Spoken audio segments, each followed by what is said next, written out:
Hello dear students. आज के class में हम लोग यूनिट 7 का जो सेकेंड चैप्टर है, chapter 10 mechanical properties of fluids, इसको स्टार्ट करेंगे। यूनिट 7 का जो फर्स्ट चैप्टर था, चैप्टर 9, उसको ऑलरेडी हम लोग कंप्लीट कर चुके हैं। तो चैप्टर 10 है हमारा मैकेनिकल प्रॉपर्टीज ऑफ फ्लूइड्स। इसमें टोटल 6 टॉपिक्स हमको पढ़ना है NCERT के अकॉर्डिंग। फर्स्ट टॉपिक हमारा इंट्रोडक्शन है। इंट्रोडक्शन में हम लोग जानते हैं कि इस चैप्टर में हमको क्या सब पढ़ना है, उसका हम लोग थोड़ा सा बेसिक जानते हैं। फिर सेकेंड टॉपिक है हमारा प्रेशर। इसमें हम लोग जानेंगे प्रेशर के बारे में, मेनली लिक्विड के प्रेशर के बारे में। प्रेशर आप लोग थोड़ा सा पहले से भी जान रहे होंगे, थोड़ा सा शायद 8 में या 9th में पढ़ना था प्रेशर की, force acting per unit area. नहीं, तो प्रेशर के बारे में हमको पढ़ना है, इससे रिलेटेड कुछ और भी बात को हमको पढ़ना है। फिर थर्ड टॉपिक है हमारा स्ट्रीम लाइन फ्लो। जो हमारा जो फ्लूइड है, इसके फ्लो के बारे में पढ़ना है कि ये किस तरह से फ्लो करता है। फिर हमारा फोर्थ टॉपिक है बर्नौलीज प्रिंसिपल। बड़ा इंपॉर्टेंट टॉपिक है बर्नौलीज प्रिंसिपल। इसी पे आधारित हमारा एरोप्लेन का जो फ्लाई होता है, एरोप्लेन जो हमारा उड़ता है, वो इसी के सिद्धांत पे आधारित होता है, बर्नौलीज प्रिंसिपल। और इसका एप्लीकेशन और भी कई सारा है, बड़ा इंपॉर्टेंट टॉपिक है बर्नौलीज थ्योरम। फिर हम लोग विस्कोसिटी से पढ़ेंगे, ये लिक्विड का एक प्रॉपर्टी है, इससे जुड़ा हुआ बात। फिर टॉपिक नंबर 6 है सरफेस टेंशन। ये भी हमारा लिक्विड के फ्लो करने के कंडीशन में ये भी हमारा एक प्रॉपर्टी रहेगा, सरफेस टेंशन। तो ये देखने में टोटल हमारा 6 और छोटा टॉपिक, छोटा चैप्टर टाइप लग रहा है, लेकिन इस टॉपिक के अंदर भी सब टॉपिक बहुत सारे मिलेंगे, तो ये चैप्टर हमारा मॉडरेट साइज का रहेगा। तो आज हम लोग इंट्रोडक्शन पढ़ेंगे और प्रेशर भी पढ़ेंगे, लेकिन प्रेशर शायद कंप्लीट ना हो पाए। प्रेशर का एक तो छोटा सा टॉपिक बचा हुआ रहेगा, तो उसको हम लोग नेक्स्ट क्लास में करेंगे। तो चलिए स्टार्ट करते हैं। सबसे पहले इंट्रोडक्शन। इंट्रोडक्शन में जैसा कि हर चैप्टर में हम लोग इंट्रोडक्शन पढ़ते हैं, और इंट्रोडक्शन में हम लोग जानते हैं कि इस चैप्टर में हमको क्या सब पढ़ना है। तो इस चैप्टर में मेनली हमको फ्लूइड के बारे में पढ़ना है। फ्लूइड जो है, फ्लूइड दो चीज़ों का कॉम्बिनेशन होता है, एक हमारा लिक्विड और दूसरा हमारा गैस। लिक्विड और प्लस गैस के कॉम्बिनेशन को हम लोग बोलते हैं फ्लूइड। ठीक है, तो in this chapter we will study about common physical properties of fluids. इस चैप्टर में हम लोग कॉमन जो फिजिकल प्रॉपर्टीज है फ्लूइड्स का, फ्लूइड्स कहने का मतलब क्या हो गया, लिक्विड एंड गैसेस। लिक्विड और गैस दोनों को हम लोग कंबाइंड वे में कहते हैं फ्लूइड। फ्लूइड कहने से हमारे मन में जनरली क्या आता है कि हम लिक्विड के बारे में बात कर रहे हैं, लेकिन ऐसा नहीं है। फ्लूइड कहने का मतलब हो गया हमारा लिक्विड और प्लस गैस दोनों। तो इस चैप्टर में हम लोग कॉमन जो कुछ सामान्य फिजिकल प्रॉपर्टीज है, किसका, फ्लूइड का, फ्लूइड कहिए या फिर लिक्विड और गैस दोनों का। तो लिक्विड और गैस दोनों के हम लोग कुछ फिजिकल प्रॉपर्टीज को पढ़ेंगे। फिर liquids and gases can flow. Liquid और गैस दोनों हमारा फ्लो कर सकता है। लिक्विड को अगर हम लोग कहीं पर नॉर्मली डालें, किसी बर्तन में नहीं डालें, हम नॉर्मल मान लीजिए कि एक गिलास पानी को सीधे नीचे डालें, तो लिक्विड क्या होगा, हमारा फैलना चालू कर देगा, नहीं फ्लो करेगा। और गैस को भी अगर हम नॉर्मली छोड़ दें, मान लीजिए कि हमारे पास एक गैस है, मान लीजिए कि आपके सिलेंडर में गैस है और इसके ढक्कन को आप ऊपर से खोल के हटा दीजिए, तो इसमें का गैस क्या होगा, नॉर्मली हमारा फ्लो करना चालू कर देगा, नहीं। तो गैस और लिक्विड दोनों हमारा नॉर्मली फ्लो कर सकता है, इसलिए इसको हम लोग क्या बोल सकते हैं, फ्लूइड। तो जो हमारा फ्लो करने वाला मटेरियल है, मतलब लिक्विड और गैस, इसको हम लोग कंबाइंड रूप से क्या कहेंगे, फ्लूइड कहेंगे। तो सेकेंड टॉपिक है हमारा प्रेशर। इंट्रोडक्शन, उम्मीद है आप लोग समझ रहे हैं कि इस चैप्टर में मेनली हम लोग फ्लूइड के बारे में पढ़ेंगे। और फ्लूइड हमारा क्या है, लिक्विड और गैस से जुड़ा हुआ जो हमारा प्रॉपर्टी है, उसके प्रॉपर्टीज़ के बारे में पढ़ेंगे। बड़ा इंटरेस्टिंग चैप्टर रहेगा ये भी। इसमें बहुत सारे इंटरेस्टिंग फैक्ट्स हमको देखने को मिलेंगे, बहुत सारे इंटरेस्टिंग कॉन्सेप्ट हमको देखने को मिलेगा, जिस पे आधारित बहुत बड़ा बड़ा वर्क कितना आसानी से हो जाता है, बहुत सारा चीज़ देखने को मिलेगा। सेकेंड टॉपिक है हमारा प्रेशर। तो प्रेशर का तो एक हमारा नॉर्मल डेफिनेशन जो आप ऑलरेडी जान रहे हैं वो। तो प्रेशर का सबसे पहला डेफिनेशन जो आप जान रहे हैं कि परपेंडिकुलर फोर्स या फिर नॉर्मल फोर्स जो लग रहा है किसी भी एरिया पर, मान लीजिए कि हमारा किसी भी कोई भी एक एरिया है, कोई भी एक क्षेत्रफल है, उसके ऊपर अगर परपेंडिकुलर फोर्स हम लोग लगाएं तो इसको हम लोग बोलेंगे प्रेशर। तो अगर इसका डेफिनेशन हम लोग देखें normal force acting per unit area, जो हमारा नॉर्मल फोर्स, नॉर्मल यहाँ नॉर्मल कहने से क्या तात्पर्य है? नॉर्मल कहने का मतलब परपेंडिकुलर, परपेंडिकुलर फोर्स जो हमारा लग रहा है पर यूनिट एरिया के ऊपर, किसी भी सरफेस के पर यूनिट एरिया के ऊपर, उसको हम लोग बोलेंगे प्रेशर। मतलब, या फिर दूसरे शब्दों में अगर आप कहना चाहे तो force acting per unit area perpendicularly, normal को हम लोग यहाँ भी लिख सकते हैं परपेंडिकुलर के रूप में, नहीं। तो जो भी हमारा फोर्स लग रहा है पर यूनिट एरिया पर परपेंडिकुलरली किसी भी सरफेस के ऊपर इज कॉल्ड प्रेशर, उसको हम लोग प्रेशर बोलेंगे। जहाँ पर एक फिगर की सहायता से यहाँ हम लोग देख रहे हैं, मान लीजिए कि हमारे पास ये एक कुछ सरफेस है जिसका एरिया ए है और इस पर परपेंडिकुलर फोर्स मतलब लंबवत बल, नॉर्मल फोर्स हम लोग एफ लगा रहे हैं। If surface area is a, मान लीजिए कि इसका सरफेस एरिया ए है, and normal force acting on surface area is F, और इस सरफेस एरिया के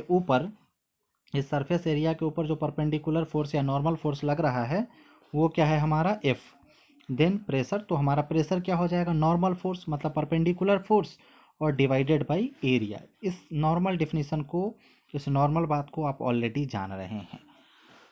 अब ये कहा जाए, जैसे हम लोग instantaneous velocity, instantaneous acceleration, instantaneous और भी चीज़ों को, एंगुलर वेलोसिटी वगैरह पढ़े हैं, उसी तरह अगर हम लोग प्रेशर को देखना चाहे तो मान लीजिए कि अगर हमारा एरिया बहुत छोटा है तो उस कंडीशन में अगर हम इसको लिखना चाहे प्रेशर का वैल्यू एक पर्टिकुलर इंटरवल ऑफ टाइम में, तो small applied force per unit area, तो हमारा छोटा सा एरिया है उसके ऊपर छोटा सा फोर्स अप्लाई किया जा रहा है, और ये limit delta A tends to zero ये बता रहा है कि यहाँ एरिया, जिस एरिया पर फोर्स लग रहा है वो एरिया लगभग जीरो के बराबर है। कहने का मतलब कि उस एरिया का जो वैल्यू है एकदम मिनिमम है। और इसको अगर हम लोग चाहें तो कंबाइंड वे में क्या लिख सकते हैं? D F by D A, means ये हमारा जो फोर्स एक्ट हो रहा है पर यूनिट एरिया के ऊपर, इसी को हम लोग बोलेंगे pressure. Force acting per unit area is called pressure, ठीक है। फिर ऐसा यूनिट ऑफ प्रेशर इज, जो हमारा प्रेशर का ऐसा यूनिट अगर हम लिखना चाहें तो फोर्स का ऐसा यूनिट क्या हो जाएगा? न्यूटन, और एरिया का ऐसा यूनिट हो जाएगा मीटर स्क्वायर, तो न्यूटन पर मीटर स्क्वायर। या फिर इसी के एक और ऐसा यूनिट को हम लोग बोल सकते हैं न्यूटन पर मीटर स्क्वायर या फिर पास्कल। इसके बारे में जो रिसर्च किए थे जो साइंटिस्ट, उनका नाम पास्कल था, तो उनके सम्मान में इसका नाम पास्कल दिया जा रहा है, जिसको हम लोग शॉर्ट में PA से भी डिनोट कर सकते हैं, ठीक है।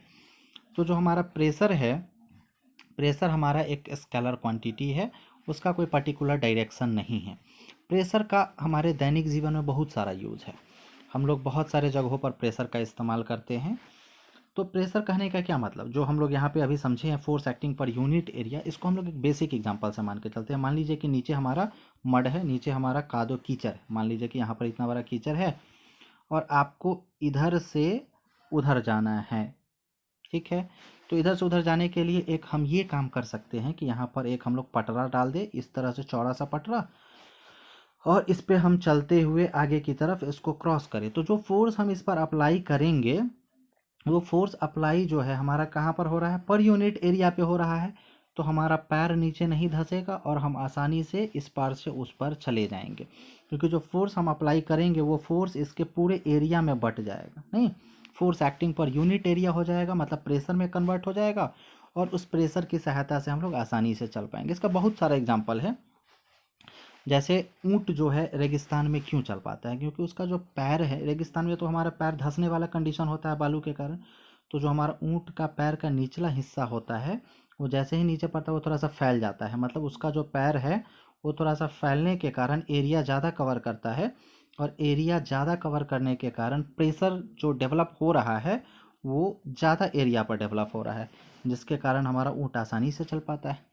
और भी इसके बहुत सारे एग्जांपल है। जैसे मान लीजिए कि आप लोग गांव में या फिर शहर में भी बहुत सारे जगह पर आप नाव देखे होंगे, बोट। तो जो हमारा बोट होता है, जो हमारा नाव होता है, उसका बनावट क्या होता है? उसमें बहुत सारा एरिया होता है, नहीं। तो जो उस एरिया पर फोर्स लग रहा है वो फोर्स बहुत ज़्यादा एरिया पर लगने लगता है। जैसे मान लीजिए कि नाव का जो साइज़ है वो आदमी की तुलना में बहुत बड़ा होता है, नहीं। तो उसके अकॉर्डिंग जो फोर्स अप्लाई हो रहा है, अगर एक छोटा सा एरिया पर अप्लाई होता तो हमारा प्रभाव ज़्यादा दिखता है, लेकिन बड़ा सा एरिया पर लग रहा है तो बड़ा सा एरिया पर लगने के कारण प्रभाव कम होता है और जो हमारा फोर्स है वो ज़्यादा एरिया में बढ़ जाता है। मतलब प्रेशर का वैल्यू जो है इस तरह से एडजस्ट हो जाता है कि वो डूबता नहीं है, आसानी से फ्लोट करते रहता है, आसानी से हमारा तैरते रहता है। नहीं, प्रेशर का इस तरह से हमारे लाइफ में बहुत ज़्यादा यूज है। तो प्रेशर का यूज हम लोग कैसे कर सकते हैं, उसके एरिया को बढ़ा के या घटा के। मान लीजिए कि हमको प्रेशर कहीं पर ज़्यादा लगाना है, एक ही पॉइंट पर हमको प्रेशर ज़्यादा चाहिए, तो हम लोग क्या करते हैं, उसको नुकीला बना देते हैं। जैसे मान लीजिए कि अगर हमको कांटी को दीवार में इंसर्ट करना है किसी चीज़ को टांगने के लिए, जो जनरली हम लोग करते भी हैं घर में, नहीं, तो कांटी को हम लोग क्या करते हैं, जिस हिस्सा को हमको अंदर डालना होता है दीवार में, उसको हमको लगाना होता है, या फिर लकड़ी वगैरह में हमको लगाना होता है, तो जिस हिस्सा को हम इंसर्ट करते हैं वो हिस्सा हम लोग क्या करते हैं, पतला कर देते हैं। वो हिस्सा हमारा पतला होता है और जो मोटा हिस्सा होता है इसको हम लोग हथौड़ा से मारते हैं और हैमर की सहायता से हमारा अंदर चला जाता है। लेकिन अगर मान लीजिए कि ये हिस्सा हमारा मोटा होता तो क्या ये आसानी से जाता, नहीं जाता। क्यों? अगर कांटी को आप उल्टा करके ठोकेंगे तो नहीं जाएगा। क्यों नहीं जाएगा? क्योंकि उसका एरिया ज़्यादा है, तो एरिया ज़्यादा है तो प्रेशर का वैल्यू हमारा घट जाएगा। तो प्रेशर का बड़ा इंपॉर्टेंट रोल है हर एक जगह पर, सिचुएशन के अकॉर्डिंग हमारे लाइफ में। ठीक है, तो प्रेशर एक स्केलर क्वांटिटी रहेगा। प्रेशर क्या है, उम्मीद है आप समझ चुके हैं। फिर डायमेंशन ऑफ प्रेशर। प्रेशर का हम लोग अभी फॉर्मूला पढ़े हैं, force acting per unit area. तो फोर्स का डायमेंशन क्या होता है, mlt का पावर -2, और एरिया का डायमेंशन होता है एल स्क्वायर। एल स्क्वायर को आप ऊपर ले जाएंगे तो एल का पावर +2 ऊपर जाके हो जाएगा -2। तो ये -2 और ऊपर +1 है, तो +1 और -2 हो जाएगा, -1 बचेगा नहीं। तो इसका हमारा डायमेंशन हो जाएगा m, l का पावर -1 और t का पावर -2। ये हमारा डायमेंशन हो जाएगा प्रेशर का। अब प्रेशर से जुड़ा हुआ जो हमारा मेन टॉपिक है, जो हमारा मेन बात है, वो है हमारा फ्लूइड प्रेशर, या फिर इसी को हम लोग दूसरा नाम दे सकते हैं प्रेशर इन ए फ्लूइड। मतलब फ्लूइड के अंदर किस तरह से प्रेशर डेवलप होगा। अच्छा, अगर आप गौर करें, मान लीजिए, इसको पहले हम एक एग्जांपल से समझते हैं। मान लीजिए कि हमारे पास एक बाल्टी है, ये बाल्टी हमारा पानी से भरा हुआ है, या फिर कंटेनर, कुछ भी बोलिए, एक कंटेनर है जो हमारा पानी से भरा हुआ है। तो यहाँ पर हम लोग क्या देख रहे हैं कि पानी जो है इस कंटेनर या फिर कहिए इस बाल्टी के चारों तरफ हर एक पोर्शन पर फोर्स अप्लाई कर रहा है परपेंडिकुलरली। जो पानी है इसको चाह रहा है कि हम इधर से छेद कर भाग जाए, इधर से छेद कर भाग जाए।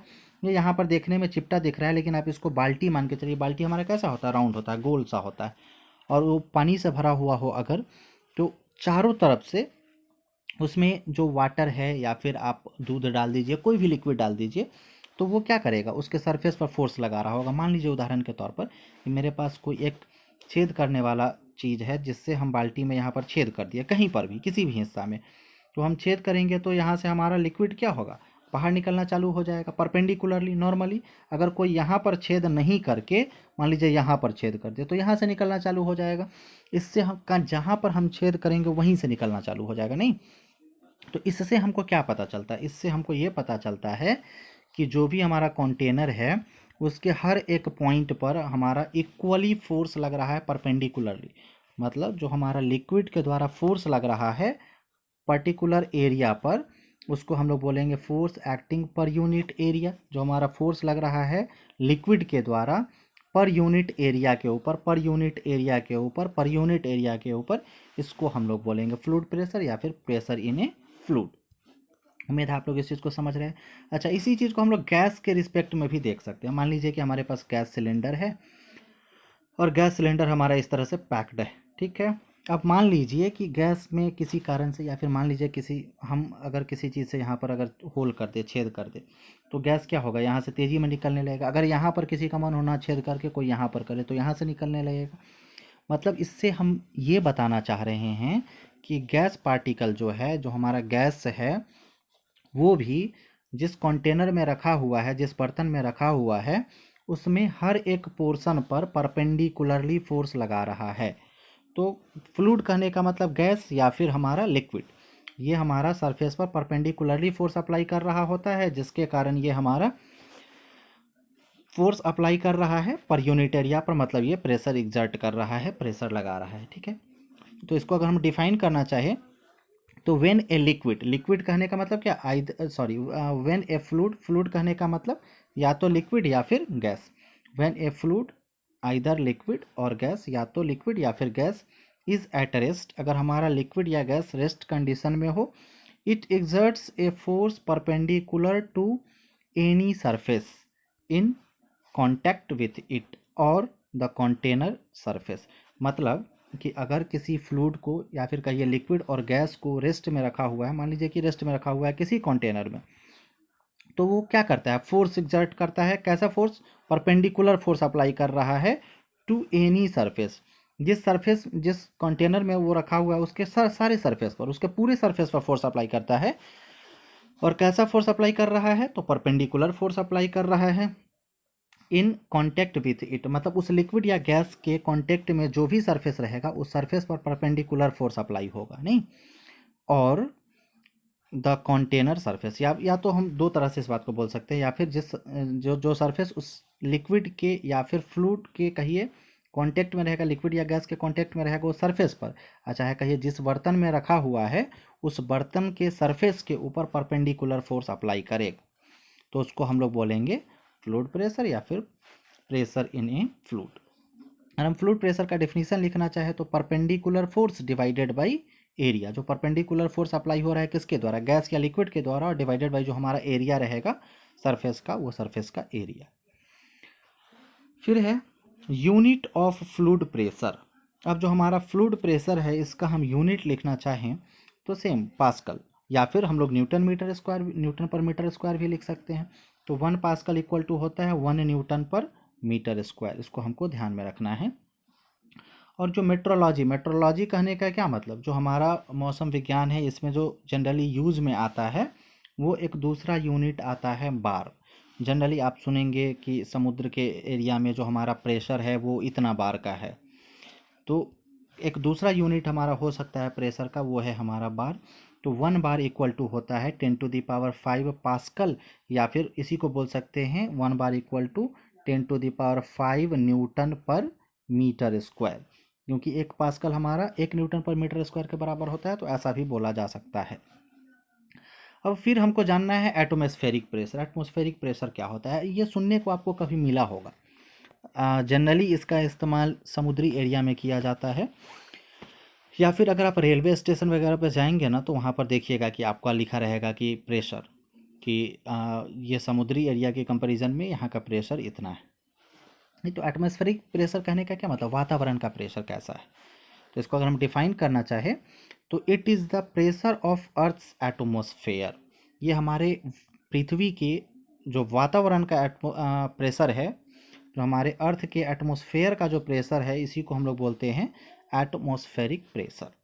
Normal atmospheric pressure at sea level is, जो हमारे समुद्र के नज़दीक जो एटमॉस्फेरिक प्रेशर है वो है हमारा 1.013 इंटू 10⁵ पास्कल। ये थोड़ा इम्पॉर्टेंट है, इसको हमको ध्यान में रखना है।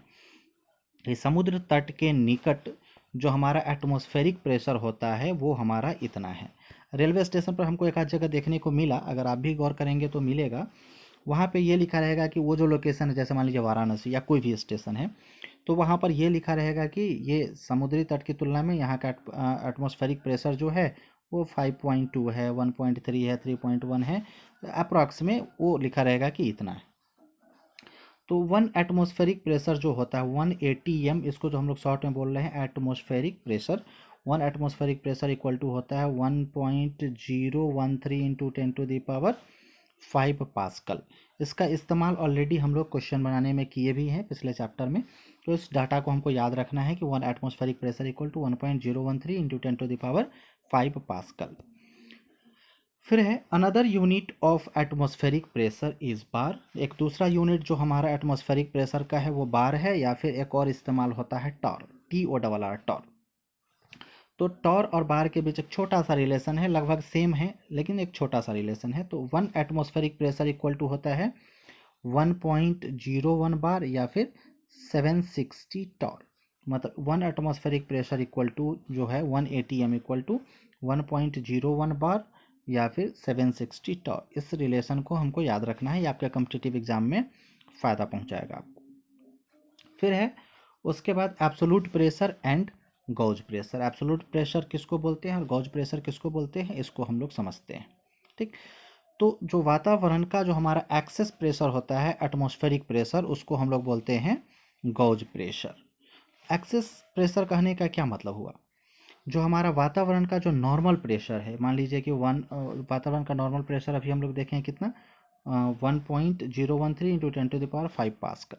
इससे जो भी हमारा एक्सेस प्रेशर होगा, इसकी मान लीजिए कि 1.013 इंटू 10⁵ है, तो इतना ना हो कि मान लीजिए 2 पॉइंट हो गया, 3 पॉइंट हो गया, 4 पॉइंट, या फिर मान लीजिए कि 2 इंटू 10⁸ हो गया। तो इसके अलावा जो ओरिजिनल वैल्यू है, इसके अलावा जो भी एक्स्ट्रा वैल्यू होगा उसको हम लोग बोलेंगे एब्सोल्यूट प्रेशर। बात समझ रहे हैं? इसके डिफिनीशन को देखिए।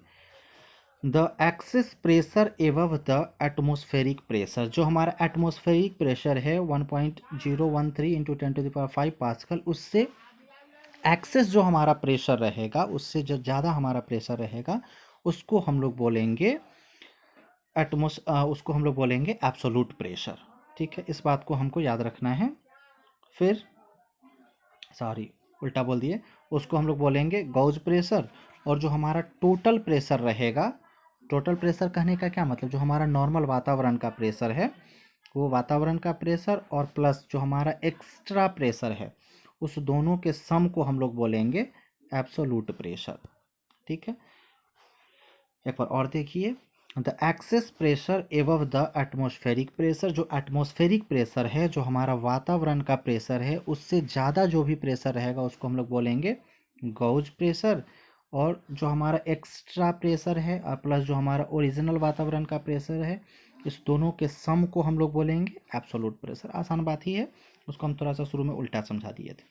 तो एक बार और समझ लीजिए, जो हमारा वातावरण का प्रेशर है, इस प्रेशर में अगर कुछ भी एक्स्ट्रा प्रेशर हमको लगे, जो डाटा इसमें एक्स्ट्रा लगे, जो वैल्यू थोड़ा बढ़ा हुआ लगेगा, उस बढ़े हुए वैल्यू को हम लोग बोलेंगे गॉज प्रेशर। और इस दोनों का जो सम होगा, जो टोटल वैल्यू होगा, उसको हम लोग बोलेंगे एब्सोल्यूट प्रेशर। ठीक है, तो अब अगर हम गॉज प्रेशर का वैल्यू लिखें, तो गॉज प्रेशर का फॉर्मूला क्या हो जाएगा, एब्सोल्यूट प्रेशर। एब्सोल्यूट प्रेशर हमारा क्या था, टोटल प्रेशर था, नहीं, एब्सोल्यूट प्रेशर हमारा क्या है, टोटल प्रेशर है, मतलब जो ओरिजिनल है वो और बढ़ा हुआ है वो, उसको हम लोग गॉज प्रेशर बोल रहे हैं, सॉरी एब्सोल्यूट प्रेशर बोल रहे हैं। तो गॉज प्रेशर क्या हो जाएगा, एब्सोल्यूट प्रेशर मतलब टोटल प्रेशर और माइनस एटमॉस्फेरिक प्रेशर। तो एब्सोल्यूट प्रेशर मतलब टोटल प्रेशर में से अगर हम एटमॉस्फेरिक प्रेशर को घटाते हैं, तो जो वैल्यू हमको मिलेगा उसको हम लोग क्या बोलेंगे, गॉज प्रेशर बोलेंगे, नहीं। फिर अब एक डाटा है, मतलब एक बात जो यहाँ पर आप समझिए, वही बात को दूसरे तरह से लिखा हुआ है। हम लोग क्या समझे कि एब्सोल्यूट प्रेशर बड़ा होगा और गॉज प्रेशर हमारा एब्सोल्यूट प्रेशर की तुलना में छोटा होगा, और एटमॉस्फेरिक प्रेशर भी एब्सोल्यूट प्रेशर की तुलना में होगा छोटा। वैसी बात को हम लोग यहाँ पर लिखें, absolute pressure is always greater than और इक्वल टू जीरो। जो हमारा एब्सोल्यूट प्रेशर है, ये जो एब्सोल्यूट प्रेशर है, वो हमेशा क्या होगा, या तो बड़ा होगा या फिर जीरो के बराबर होगा। Absolute pressure is always greater than और इक्वल टू जीरो, मतलब जो हमारा नॉर्मल वातावरण का जो प्रेशर है, या तो उससे बढ़ा हुआ होगा या उसके बराबर होगा, नहीं। तो एब्सोल्यूट प्रेशर हमारा क्या हो जाएगा, zero. While gauge pressure can be negative also, जबकि गॉज प्रेशर जो है सो हमारा क्या हो सकता है, निगेटिव भी हो सकता है। ठीक है, फिर डेंसिटी ऑफ ए फ्लूइड, एक फ्लूइड का डेंसिटी आप जो ऑलरेडी पढ़े हुए हैं, पीछे के क्लासेस में भी 8, 9, 10 में भी आपको मिला है, और शुरू में भी हम लोग थोड़ा सा डेंसिटी के बारे में देखे थे 11th में। तो हमारा डेंसिटी इक्वल टू क्या होता है, density equal to normal formula आप पढ़े हैं, mass upon volume, mass by volume. Same चीज़ यहाँ पर भी है, उसमें थोड़ा सा कॉन्सेप्ट और ऐड हो जाएगा। तो हम डेंसिटी ऑफ ए लिक्विड अगर पता करना चाहे, तो यहाँ भी सेम हो जाएगा, डेंसिटी मास बाई वॉल्यूम। उसको हम लोग डिफाइन करते हैं। पहले डेंसिटी को हम लोग डिनोट कैसे करते हैं, जो हमारा पी है, इस पी के निचले हिस्से को ऐसा थोड़ा सा घुमा देना, ऐसे करके ऐसे लिखना है। इसको हम लोग बोलते हैं रो, इसको हम लोग रो बोलते हैं। इसका इस्तेमाल आगे आपको 12th में भी बहुत बार मिलेगा। तो इसको डिनोट ऐसे करना है, थोड़ा सा टेढ़ा पी से, इसको हम लोग बोलते हैं रो। ठीक है, तो समझते हैं। It is defined as the mass per unit volume, जो हमारा डेंसिटी है फ्लूइड का, इसको हम लोग क्या बोलेंगे, मास, जो मास मान लीजिए कि एक कंटेनर है, एक कंटेनर में पानी रखा हुआ है, दूध रखा हुआ है, कुछ भी लिक्विड रखा हुआ है, या फिर मान लीजिए सिलेंडर के अंदर गैस भरा हुआ है, तो उसका जो मास रहेगा वो मास और डिवाइडेड बाई जितना वॉल्यूम में ये कंज्यूम, मान लीजिए कि बाल्टी में रखा हुआ है तो बाल्टी का कुछ वॉल्यूम होगा, मान लीजिए कुछ कंटेनर है, कुछ भी बर्तन है, जो भी बर्तन रहेगा उसका कुछ वॉल्यूम रहेगा, तो डेंसिटी इक्वल टू क्या हो जाएगा, मास बाई वॉल्यूम। ठीक है, तो इसको हम लोग एक बार और समझते हैं। It is defined as the mass per unit volume. जो फ्लूइड है उसको अगर हम डिफाइन करना चाहे तो ऐसे कर सकते हैं, density is equal to mass per unit volume. जो हमारा मास है वो मास और डिवाइडेड बाई जो हमारा वॉल्यूम, जिस वॉल्यूम में वो जिस आयतन में रखा रहेगा वो वॉल्यूम। ठीक है, अगर इसके ऐसा यूनिट को हम लिखना चाहें तो मास का ऐसा यूनिट केजी और वॉल्यूम का ऐसा यूनिट मीटर क्यूब, तो ऐसा यूनिट क्या हो जाएगा, केजी पर मीटर क्यूब। अगर हम डायमेंशन लिखना चाहे तो मास का डायमेंशन कैपिटल एम और वॉल्यूम का डायमेंशन होता है एल का पावर 3। अगर इसको हम ऊपर ले जाए, एल के पावर 3 को ऊपर ले जाए तो एल का पावर -3 और टी का पावर क्या हो जाएगा, 0। नहीं, टी ये अगर ना भी लिखे तो भी चलेगा, लेकिन M L T generally dimension लिखने में हम लोग यूज करते हैं। तो डायमेंशन इसका क्या हो जाएगा, एम का पावर 1 है, 1 लिखिए चाहे नहीं लिखिए, एल का पावर -3 और टी का पावर 0, ये हो जाएगा हमारा डायमेंशन। फिर अब रिलेटिव डेंसिटी, रिलेटिव डेंसिटी को हम दो कंडीशन में पढ़ेंगे। रिलेटिव डेंसिटी कहने का क्या मतलब, जब दो तरह के लिक्विड को हम एक साथ मिलाएंगे तो उस कंडीशन में क्या होगा। ठीक है, तो रिलेटिव डेंसिटी शुरू में अगर इसको हम नॉर्मली डिफाइन करें तो इसको हम लोग देख सकते हैं कि it is the ratio of density of liquid और substance to the density of water at 4 degree Celsius या 4 डिग्री सेंटीग्रेड। तो ये जो है रिलेटिव डेंसिटी, ये रेशियो होता है, इसको हम लोग हिंदी में बोलते हैं अपेक्षिक घनत्व। बिहार बोर्ड वाले लोग अपेक्षिक घनत्व पढ़े होंगे, सीबीएसई वाले को लोग रिलेटिव वेलोसिटी शायद 9th में मिला होगा, नहीं भी मिला होगा तो कोई बात नहीं है। रिलेटिव डेंसिटी क्या है, it is the ratio of density of liquid, या फिर कहिए सबस्टांस लिक्विड, या फिर क्या होगा हमारा गैस फ्लूइड। नहीं, तो ये जो है सो हमारा रेशियो है दो चीज़ों का, एक लिक्विड का और दूसरा हमारा density of water at 4 degree Celsius. जो वाटर का डेंसिटी रहेगा 4 डिग्री सेल्सियस पर, वो वाटर का डेंसिटी नीचे और डेंसिटी ऑफ लिक्विड या सबस्टांस, जो लिक्विड या सबस्टांस का जो डेंसिटी दिया हो रहेगा उसको ऊपर। इस दोनों के रेशियो को, मान लीजिए कि हमारे पास एक, अगर बोला जाए हनी, मान लेते हैं कि शहद है, तो हनी अगर इसका हमको पता करना हो रिलेटिव डेंसिटी कि हनी का रिलेटिव डेंसिटी, शहद का रिलेटिव डेंसिटी कितना है, तो पहले हम डेंसिटी पता करेंगे हनी का, तो हनी का डेंसिटी और डिवाइडेड बाय वाटर का डेंसिटी, जब 4 डिग्री सेल्सियस पे वाटर रखा हो तो इस दोनों के रेशियो को हम लोग बोलेंगे रिलेटिव डेंसिटी किसका, हनी का, किसके रिस्पेक्ट में, तो हमारा वाटर के रिस्पेक्ट में। ये बताना ज़रूरी नहीं है कि वाटर के रिस्पेक्ट में, रिलेटिव डेंसिटी का सेंस ही यही है कि हम इसको वाटर से कंपेयर कर रहे हैं, और कि हनी नहीं, मान लीजिए कि हमको पता करना हो मिल्क का, तो मिल्क का डेंसिटी हम पता करेंगे, पहले मिल्क का डेंसिटी डिवाइडेड बाय, डेंसिटी पता करने का क्या उपाय है, मास बाय वॉल्यूम। तो मास बाय वॉल्यूम करके मान लीजिए कि हम मिल्क का डेंसिटी पता कर लिए, डिवाइडेड बाय वाटर का डेंसिटी 4 डिग्री सेल्सियस पे, तो वाटर का डेंसिटी 4 डिग्री सेल्सियस पर पता करके दोनों का जो रेशियो आएगा इसी को हम लोग बोलेंगे रिलेटिव डेंसिटी। ठीक है, अब रिलेटिव डेंसिटी अपेक्षिक घनत्व का अगर हम ऐसा यूनिट पता करना चाहिए या डायमेंशन, तो इधर भी हमारा डेंसिटी है और इधर भी हमारा डेंसिटी है। वाटर का डेंसिटी, वाटर का मास बाय वॉल्यूम निकालेंगे 4 डिग्री सेल्सियस पे, और यहाँ भी हम लोग मास बाय वॉल्यूम निकालेंगे, तो दोनों का मास मास और वॉल्यूम वॉल्यूम कैंसिल हो जाएगा और कोई यूनिट ही नहीं बचेगा, तो इसका कोई यूनिट नहीं होगा और कोई डायमेंशन भी नहीं होगा। ठीक है, फिर अब हमको पता करना है density of a mixture of 2 और मोर लिक्विड्स।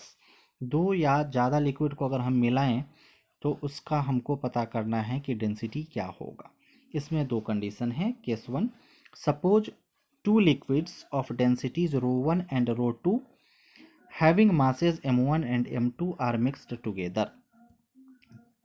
फिर ठीक है, मान लीजिए कि हमारे पास दो लिक्विड है, मान लेते हैं कि हमारे पास एक हनी है और एक मिल्क है, मान लेते हैं दोनों का डेंसिटी अलग अलग होगा। हनी का डेंसिटी घनत्व तो क्या होगा, ज़्यादा होगा, नहीं, क्योंकि वो ज़्यादा गाढ़ा होता है, तो हनी का डेंसिटी मान लेते हैं रो, एग्जाम्पल है, कोई भी कुछ भी लिया जा सकता है, हम एक एग्जाम्पल ले रहे हैं। और यहाँ मान लेते हैं कि मिल्क है, इसका डेंसिटी हमारा कुछ ρ2 है। तो हम लोग दो लिक्विड ले रहे हैं, एक का डेंसिटी ρ1 और दूसरा का density ρ2। Having masses m1 and m2, मान लेते हैं कि हनी का जो मास है वो कुछ m1 है और इसका जो मास है वो कुछ m2 है। दोनों का मास हमारा अलग अलग है और दोनों को हम लोग मिक्स करेंगे, दोनों को मिलाएंगे, हनी को और मिल्क को। हनी में दूध डाल के लोग पीते भी हैं, नहीं सॉरी, दूध ज़्यादा होता है हनी कम होता है, तो दूध में हनी को डाल के पीते हैं। बहुत सारे जगह पर आप देखे होंगे, वो फ़ायदे का चीज़ होता है। तो मिल्क में अगर हम हनी डालें मिलाएं तो दोनों के डेंसिटी पर क्या फ़र्क पड़ेगा ये हमको देखना है। Then the density of mixture will be, जरूरी नहीं कि हनी और दूध दो ही चीज़ का कॉम्बिनेशन हो, किसी भी दो चीज़ का हो सकता है। नहीं, दूध में भी पानी कुछ लोग मिलाते हैं, कुछ लोग पानी में भी हनी मिला के पीते हैं, और भी इस तरह का बहुत सारा कॉम्बिनेशन हो सकता है। नहीं, कुछ लोग पेट्रोल को इसमें मिला देते हैं, किरोसिन में मिला देते हैं, कुछ लोग डीजल को किरोसिन में मिलाकर दमकल वगैरह चलाते हैं, मशीन वगैरह चलाते हैं, पंपिंग सेट वगैरह। नहीं, तो अलग अलग कंडीशन हो सकता है, तो हमको देखना है कि डेंसिटी पर क्या फ़र्क पड़ रहा है। फिर then the density of the mixture will be, जो दोनों का मिक्सचर का डेंसिटी है वो क्या हो जाएगा, टोटल मास और डिवाइडेड बाई टोटल वॉल्यूम। तो हम लोग अगर मान लें कि दोनों का मास अलग अलग है, मास m1 है और मास m2 है, तो अगर वॉल्यूम भी देखा जाए तो दोनों का हमारा कुछ अलग हो सकता है। नहीं, तो density equal to total mass, तो टोटल मास हो जाएगा m1 प्लस m2 और वॉल्यूम देखा जाए तो v1 प्लस v2। चूँकि हमको ये ध्यान में रखना है कि क्वेश्चन में दिया हुआ है, क्वेश्चन नहीं, जो कॉन्सेप्ट हम लोग देख रहे हैं कि हमारे पास दो डेंसिटी है ρ1 और ρ2, वॉल्यूम का उसमें कोई जिक्र नहीं है, तो वॉल्यूम को हमको कन्वर्ट करना है किस में, डेंसिटी में हमको कन्वर्ट कर देना है। नहीं, तो अगर देखा जाए तो हम लोग पहले से जान रहे हैं कि डेंसिटी इक्वल टू क्या होता है, मास बाई वॉल्यूम होता है। तो अगर हमको वॉल्यूम लिखना हो तो v को यहाँ से हम क्या करेंगे, यहाँ पर ले आएंगे, तो डेंसिटी क्या होगा, नीचे आ जाएगा, मतलब वॉल्यूम इक्वल टू हो जाएगा मास बाई डेंसिटी। नहीं, तो अगर हम v1 के जगह पर लिखना चाहे v1 इक्वल टू, तो v1 के लिए मास क्या हो जाएगा m1 और डेंसिटी क्या हो जाएगा ρ1। तो यहाँ जो v1 है, इस v1 के बदले यहाँ पे हम लोग क्या लिख सकते हैं, मास m1 डिवाइडेड बाई डेंसिटी ρ1, और इस v2 के बदले हम लोग क्या लिख सकते हैं, v2 के बदले वॉल्यूम इक्वल टू होता है मास बाई डेंसिटी, तो मास m2 डिवाइडेड बाई डेंसिटी मतलब ρ2। तो जो रो का वैल्यू है वो रो इक्वल टू हमारा क्या हो जाएगा, m1 plus m2 divided by m1 by ρ1 plus m2 by ρ2। ये हो जाएगा हमारे डेंसिटी का फॉर्मूला। कब, जब हमको पता हो कि दो ऑब्जेक्ट का मास कितना है, एक का m1 है और दूसरा का m2 है, और एक लिक्विड का डेंसिटी ρ1 है और दूसरा का डेंसिटी ρ2 है। तो इस कंडीशन में जो ओवरऑल डेंसिटी है दोनों लिक्विड का वो इस फॉर्मूला पर हमारा निकल जाएगा। इससे रिलेटेड न्यूमेरिकल हम लोग अगले क्लास में देखेंगे।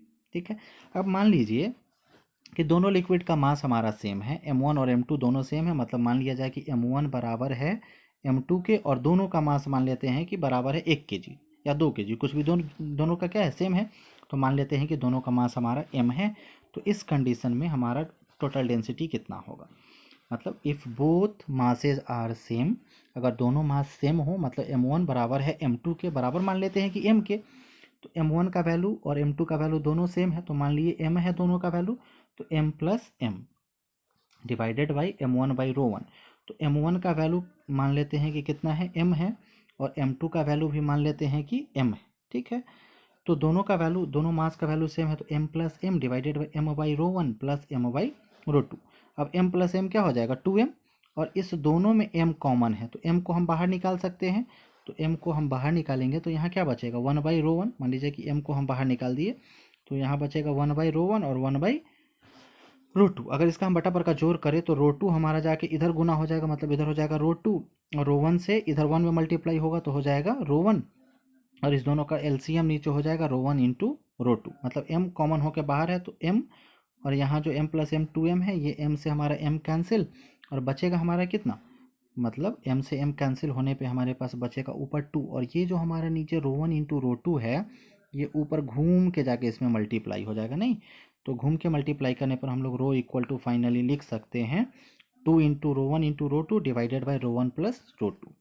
तो ये हो जाएगा हमारा डेंसिटी का वैल्यू, जब मास दोनों का सेम हो और डेंसिटी एक का ρ1 हो और दूसरा का डेंसिटी ρ2 हो, तो ओवरऑल डेंसिटी निकालने का ये फार्मूला है। इस फार्मूला को आपको याद करना है। अब केस टू हमारा है, केस सेकेंड केस है हमारा कि if two liquids of densities ρ1 and ρ2 having volume v1 and v2। अगर मान लीजिए कि हमको मास न पता हो, कि पिछले कंडीशन में क्या था, हमको मास पता था एक का m1 और दूसरा का m2। अब इस कंडीशन में हमको पता है कि एक का वॉल्यूम v1 है और दूसरा का वॉल्यूम v2 है, और डेंसिटी एक का ρ1 है, दूसरा का डेंसिटी हमारा ρ2 है। तो इस कंडीशन में अगर हम दोनों लिक्विड को मिक्स करें तो उस कंडीशन में हमारा टोटल डेंसिटी कितना होगा, ये हमको पता करना है। तो पहले जो बात सिचुएशन है उसको हम लोग देखते हैं। If two liquids of densities ρ1 and ρ2 having volume v1 and v2। अगर हमारे पास दो लिक्विड है, एक का डेंसिटी ρ1 है और दूसरा का डेंसिटी ρ2 है, और दोनों का जो वॉल्यूम है, एक का वॉल्यूम v1 और दूसरा का वॉल्यूम v2 है, आर मिक्स्ड, दोनों को मिलाया जा रहा है। तो मिलाया जा रहा है तो क्या होगा, डेंसिटी प्रभावित होगा, नॉर्मल सी बात है। अगर मान लीजिए कि एक पतला लिक्विड है, एक गाढ़ा लिक्विड है, तो जो गाढ़ा है उसका डेंसिटी ज़्यादा होगा और जो पतला है उसका डेंसिटी कम होगा, नॉर्मल सी बात है। अगर आप देखेंगे, मान लीजिए उदाहरण के तौर पर कि एक डब्बा में हमारा कुछ गाढ़ा चीज़ रखा हुआ है और एक पतला चीज़ रखा हुआ है, तो जो गाढ़ा चीज़ है उसका मास नॉर्मल सा बात है कि ज़्यादा होगा।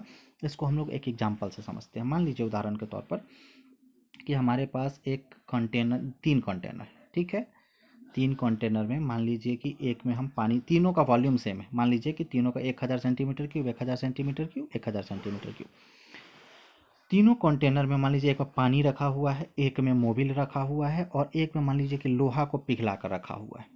तो तीनों को आप देखेंगे तो पानी वाला आपको हल्का लगेगा, उससे भारी लगेगा आपको मोबिल वाला, और उससे भारी आपको लगेगा जो लोहा को पिघला कर रखा हुआ है वो। मतलब जिसका डेंसिटी जितना ज़्यादा है, मतलब जो जितना गाढ़ा है वो उतना ज़्यादा भाव, वजन उसका ज़्यादा लगेगा, मतलब डेंसिटी उसका उतना ज़्यादा होगा, मास बाई वॉल्यूम उसका उतना ज़्यादा होगा, नहीं।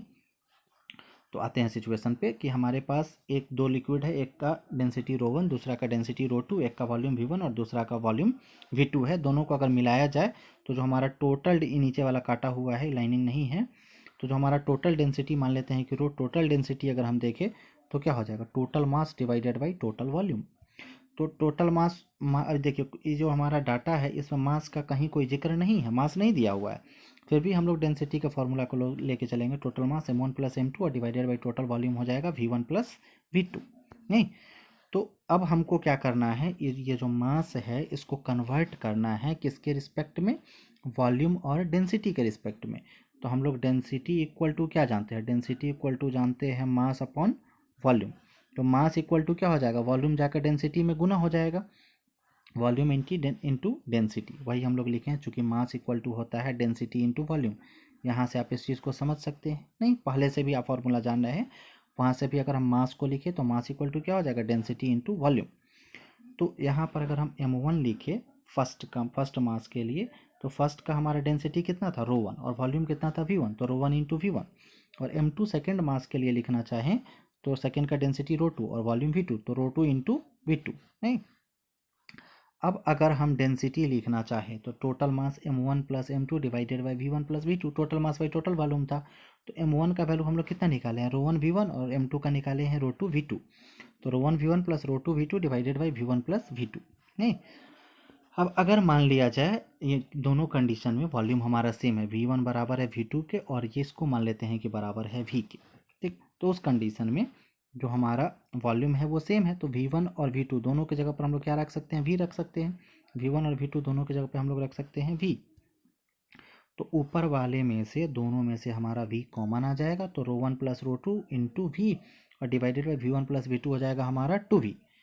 तो इधर हमारा v1 और v1 कैंसिल, और बचेगा हमारा कितना, ρ1 प्लस ρ2 बाई 2। तो डेंसिटी निकालने का जो इसका ओरिजिनल फार्मूला है, ओरिजिनल फार्मूला हमारा यही है, density equal to m1 plus m2 by v1 plus v2। अगर इसको हम कन्वर्ट कर दे डेंसिटी और वॉल्यूम के रिस्पेक्ट में, चूँकि हमारे पास मास नहीं है, तो उस कंडीशन में हम ये फार्मूला अप्लाई कर सकते हैं कि डेंसिटी इक्वल टू हो जाएगा फर्स्ट का डेंसिटी और इंटू फर्स्ट का वॉल्यूम, फर्स्ट सेकेंड लिक्विड का डेंसिटी इंटू सेकेंड लिक्विड का वॉल्यूम, डिवाइडेड बाई दोनों का वॉल्यूम का सम। इसको हम लोग बोलेंगे कि ये हमारा ओवरऑल मिक्स्ड जो हमारा लिक्विड है उसका डेंसिटी है। अगर दोनों का वॉल्यूम सेम हो तो उस कंडीशन में डेंसिटी इक्वल टू हो जाएगा दोनों का डेंसिटी डिवाइडेड बाई हमारा 2। ये नीचे जो है ये हमारा 2 है, थोड़ा सा v हम गलती से लिख दिए थे, तो इसके बदले हमारा हो जाएगा 2। तो आज के क्लास में हम लोग इतना ही रहने देते हैं, इसको और हम लोग फॉरवर्ड करेंगे, इसके आगे का टॉपिक को हम लोग पढ़ेंगे अगले क्लास में। तो आप लोग अपना ख्याल रखिएगा, अच्छे से रहिएगा, तब तक के लिए बाय बाय।